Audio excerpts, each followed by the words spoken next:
Noël est une histoire de naissance, mais c'est aussi une histoire d'invitation à naître.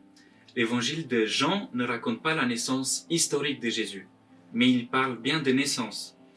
Dans le premier chapitre, dans le prologue, on peut lire « À ceux qui l'ont reçu », donc le Christ, il a donné pouvoir de devenir enfants de Dieu.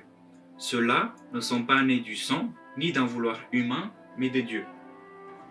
Noël, ça parle d'une naissance, ça parle d'un bébé, et donc c'est peut-être l'occasion finalement de réfléchir sur ce que c'est devenir enfant de Dieu.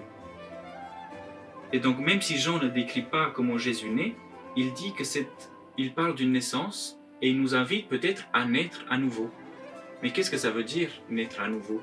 On peut tout à fait s'interroger quand on entend cette expression et répondre comme Nicodème, Seigneur, comment est-ce qu'il est possible pour un homme de retourner dans le ventre de sa mère pour renaître à nouveau? Mais peut-être que Jean il parle ici d'une naissance spirituelle. Et en ce sens, ça fait c'est pertinent de parler de renaissance puisque le monde est fait des cycles. L'hiver, c'est finalement une saison où il y a plein de choses qui meurent. Je pense notamment aux arbres qui perdent leurs feuilles.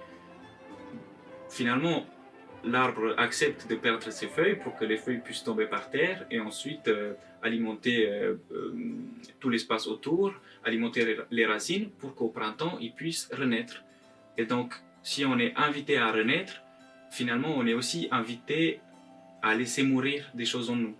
Et cette histoire de perte, elle est difficile à entendre. Parce qu'on veut bien renaître, mais on ne veut pas mourir. On ne veut pas laisser des choses mourir en nous. Et donc, renaître à nouveau, c'est finalement vivre.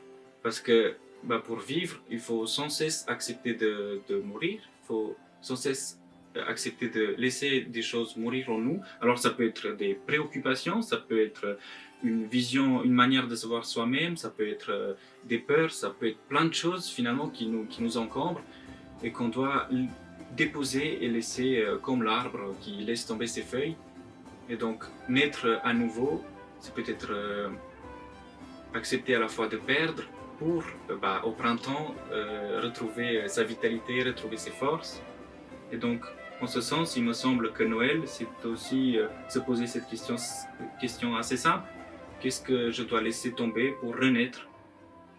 Qu'est-ce qui a besoin de prendre vie en moi cette année ou l'année qui va venir?